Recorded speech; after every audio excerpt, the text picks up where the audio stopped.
pusher merchandiser slash ticket game. It does have some tickets. As you can see, this is a 2-player model. If I can back out for you. All right, so. And I'll go over the gameplay a little bit, some of the settings, and how to set it up for payout and things like that.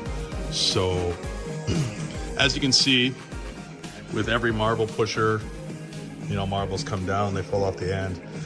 With this one, it says balls dropped over the head converts to tickets. I have yet to see that work. I don't think that is correct. When balls go over the edge, there's no mechanism to count them that I can see. So that's just some sort of error in the instructions, which has to be corrected. But what you got here is 2 buttons and then 2 chutes that correspond with each button for marbles to come out. And then each little side will have a wheel, like so, that has that you can time the balls to drop to. So what we'll do is I'll put some credits on. We charge roughly $1 for 5 balls. You can see 5 balls up in the corner there. And then every time I push this button right here, a ball will pop out. And I think I hit it twice or 2 came out. Sometimes I hit this. And then when a ball falls down through here and hits this X right there, it'll actually, you'll get whatever's on the wheel at that time. So what you want to aim for is ideally the bonus spins or like a ton of balls. So let's just keep going. And it's going to time me out if I don't go. So I got 1 extra ball. What we want to hit is bonus spins, which is not that. I got 1 ticket, another ticket, and that's it. That's $1. And as that happens, balls will fall over the edge, and then you're going to push these prizes over. And when you get to bonus spins, what you do is you have a chance to release a prize to be dropped out of the field. And there are small, medium, and grand prizes. We'll go over that in a little bit, but what we're going to try to do is get a bonus spin here. Put another $1 in. Okay, I suck at that side. So maybe, and then when you push this button here, it actually goes to the other side. So we'll do that side. I got 1 ball. No, 2 balls. There we go, we got a bonus spin. Okay, now when you get a bonus spin, you have a whole new wheel that you can hit the button to stop. And as you can see, you have small prize, sometimes a medium prize, and then there's a larger selection of tickets and balls. So what you want to do is you want to try to time it, stop on a prize, and nope, I got 3 tickets. So I got 3 tickets on my card. And that's how this game is played. So we'll play a few more here.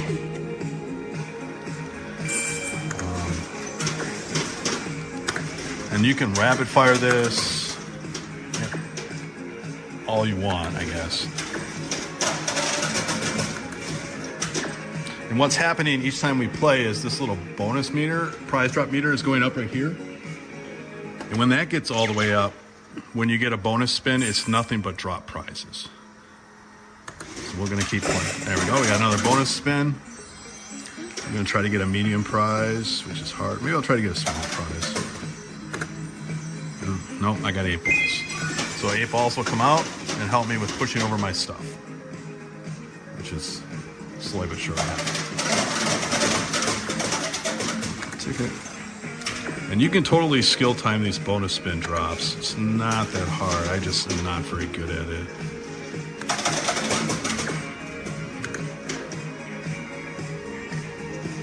I'm trying to put more. No, I'm already on my like $5th here. So, I mean, this thing eats money pretty quick, especially if you're rapid fire. And see, I just totally skill time that right there.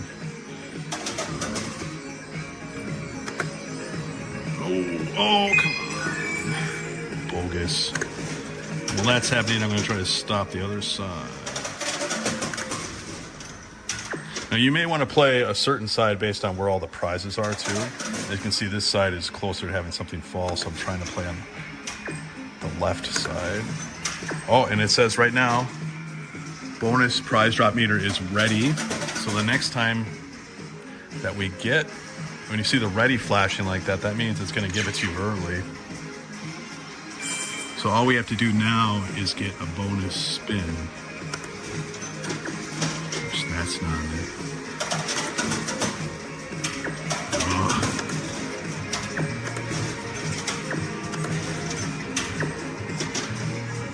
Okay.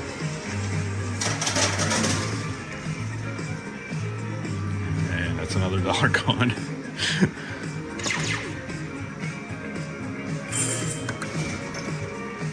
That wasn't even close. As you can see, every once in a while it misses the switch too.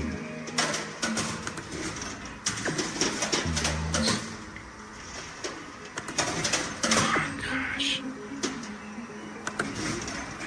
There we go. As you can see now, the prize wheel changes, and now we have small, medium, and grand prize listed. This is the only time you really can get grand prize that I know of. So we're gonna get a prize no matter which one we hit. So we're gonna try for grand prize. Nope, we got a small prize. So now it's gonna dispense a small prize, like so. And then the little thing will flash, and then we get another prize that falls on the field. And that's how this game is played. And you can end up with like a ton of prizes on there like this. Yeah, so that's how the game is played. Now we're going to go over some settings. As you can see, we're not getting any tickets for the balls going over, so anywho. So now what we're going to do is we'll come back and then we'll go over the settings. All right, let's go over the settings in the operational menu. As you can see, we have the coin door open, and each side will have its own computer, own meters, own prize counter, ticket counter. It's an awful lot of tickets, geez Louise. And then different reset things, test menu, bookkeeping, and this is just a reset. I don't know, I've never used it. You have to refer to the manual for that. So if you were just to push the bookkeeping menu for a second, you'll come up with like a short menu that shows you the total coins, the total tickets, and it'll disappear quickly. How many grand prizes, medium prizes, and small prizes were vended. I don't know if you can reset this. I generally don't. And this button also doubles as the setting button. That's the button I was pressing right there. To get into the settings, you got to press and hold this for at least 5 seconds. I just press and hold it until it actually comes up. It seems like it's longer than 5 seconds. There we go. And now we're into the settings, and this is where it gets fairly complicated. This machine is so bright. Hopefully you guys can see these.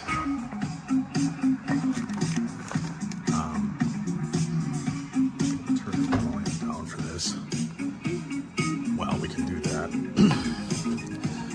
Then what you got to do is the bottom button will cycle through like this. That's the test button. And then you can go into basic settings, and you have if it's got free games, which is probably free play. Pat's game, I have no idea what that is. I mean, that's credits per game probably. You got a $1 bill of validator bonus, balls per game. This is where you would set the balls per game. It's 5, you know, that's what we have it set at. Demo music. Darn it. Now get over to this left menu. To select something, you would press the reset button, which doesn't make any sense, but then it never does. Let's turn this demo music off. Then you go down and then close. And it's probably not going to do anything until we save it. So you can do the volume, the background music volume, permanent pusher. I'm assuming that means if the pusher is constantly pushing all the time, like right now the ledge will shut off to save the motor, which I leave it that way. Mercy tickets, obvious. And then I'm pretty sure this is auto percentage, but I'm not entirely sure. I don't know. Sometimes some of this stuff doesn't make sense. I don't mess with that. So we'll go back. And then what you really need is the the customized settings. So we're going to go into that. And then you can select your box payout difficulty, which we have it on difficult. I don't even know what there's easy, normal, medium, hard, difficult. Okay. Now it says 60 coins for inserting 100. Bizarre, it didn't say that last time I adjusted it. Okay, editor's note here. I noticed why my payout changed in this video from where I had it initially. When you go into this box payout difficulty setting thing, those are actually presets. So when you change those around, it's actually going to change all the values down here in the lower section. So just be a note of that. That's why I went from my set 37% to 60, and I was like, what the hell's going on? It's not a saving thing. It was actually, this will actually reset all the values below it. So be careful of that. So these are just presets. So when you select through them, it's going to change everything down here with the exception of the values. So just a little quick editor's note. Back to the video. This thing, I swear to God. All right, so the next thing you want to do is you want to set the coin value per ball. So we have it set to $1, and for every $1 you get 5 balls, which is 20 cents a ball.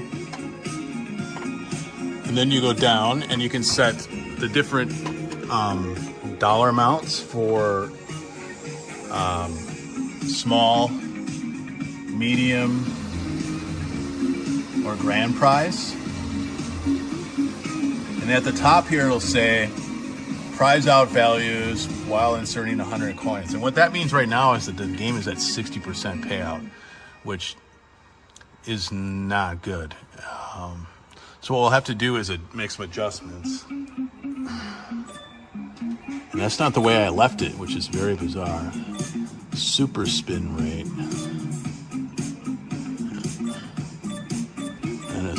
See, and as I adjust that top value changes. What's that, 12, I believe? So, yeah, see, the spin rate went up. I adjusted this down.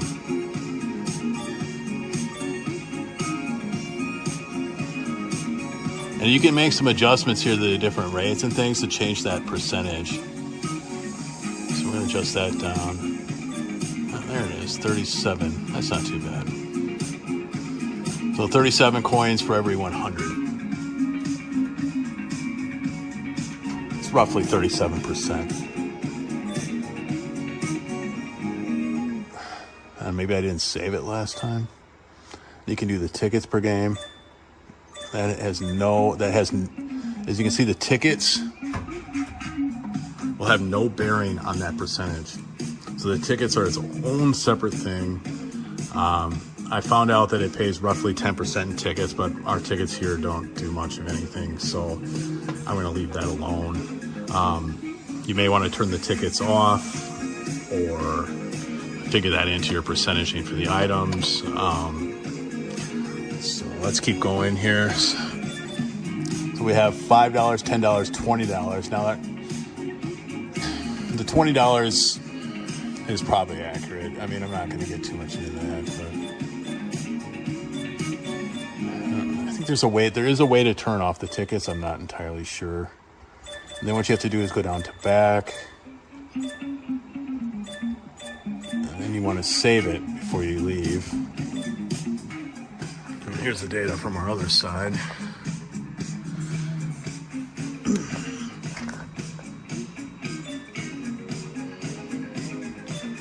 This button configuration thing is really strange.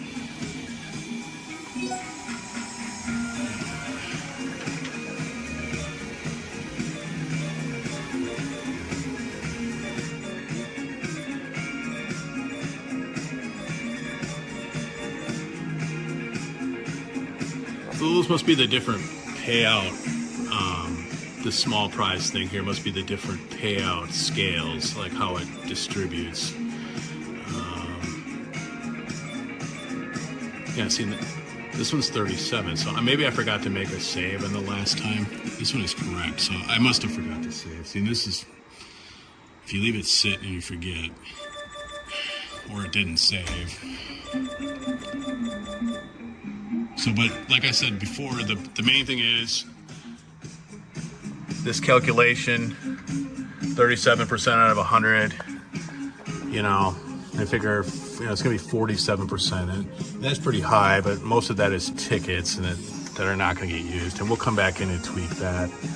And the ways you can tweak that are, you know, this $5 item can actually be an average of 5 or sometimes lower, or you can just lower it in here. You could set it totally differently. And who's to say that I'm setting it right? I have no idea. This is how we have it set. And the good thing about this machine is you can actually set each side different from each other. So you want to try some weirdness, you can put it on one side and have it totally be different than the other side and see side by side which is a better option. All right, now let's cover how we load the prizes into the machine. Eunice actually recommends taking the back door off to do this. For us, that's not feasible because there's games in an island here and it's just a pain to get back there. So what you need to do is, I don't actually have a prize that's run out, but what we'll do is we'll pretend that this one is run out right here. And you can see that there is this guy here. What you got to do is there's a little lever on the back here, right here. Push down on this, and then you can slide this thing anywhere you want. So you can see it's right there.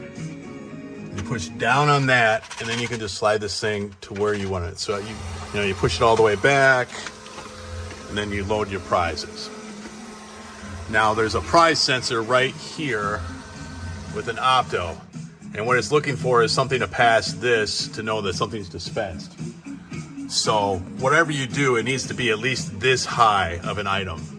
And this Minecraft box here barely just covers it. And we've had some issues, like we bought these goofy little things and they are not quite tall enough. And the same issue with these Minecraft boxes here, I think, is what's happening. That's why we got a couple, these Mario Karts. I'm sorry, not the Minecraft. Those Mario Kart boxes, just a little bit too small. Another thing I've done is I've made these plastic pieces that can rest alongside here that you can just put in here that keeps smaller items from bunching over. Like, see how these cups are doing this? If you have especially round items, if you wanted to put something there that's round instead of a box, like these little minion guys really should have one. Like these scented candles or these scented slime things. You know, what this does is keep it from moving over and it doesn't get in the way of the arm, which is really nice. So what I should do is I have a couple of these. I'll put one of these in and then I try to fill it all the way up. It goes through stuff pretty quick. So we'll do that. And these actually work like this. You just gotta make sure it doesn't hit the item next to it. It will actually trigger the sensor. So that's that. Now we do something different for the grand prizes. We have gift cards in there. And then our collectible game cards. But for the most part, we'll go into the setup of the payout and stuff like that after this. But one thing you do want to watch out for is what happened here with this is when there's actually a little lip right here. And sometimes these boxes will get to the bottom underneath the marbles, which does not happen very much. And then it will never come out, and we don't want that either. And we ordered these bags by mistake, so I put them in cups like this, and it'll dispense out of the cups, which is also very helpful. So I've tried a few different price points, and that's why we have some of this candy stuff and some of these cheaper items. I think we're finding the sweet spot in what items we need to have and the prize values, because this thing, you can set it to do a lot of different things, and we'll get into that in the next segment. But it's not like you can't put like $1,000, like $100 item in here. It's just going to pay it. It's not going to. You can't just set it to never pay this after X many balls or something. You can't do that. So What you have to do is just understand how it pays out and stay within the guidelines, and you should be okay. So, I mean, other than that, mechanically, it's been pretty sound. It's definitely worth the money that you paid for it. It has had some buzz lately on the internet. It's a little convoluted in the settings, but it does give you free range for the most part to go to a certain value of item, and each is their own, and you'll just try what works for you. So that's the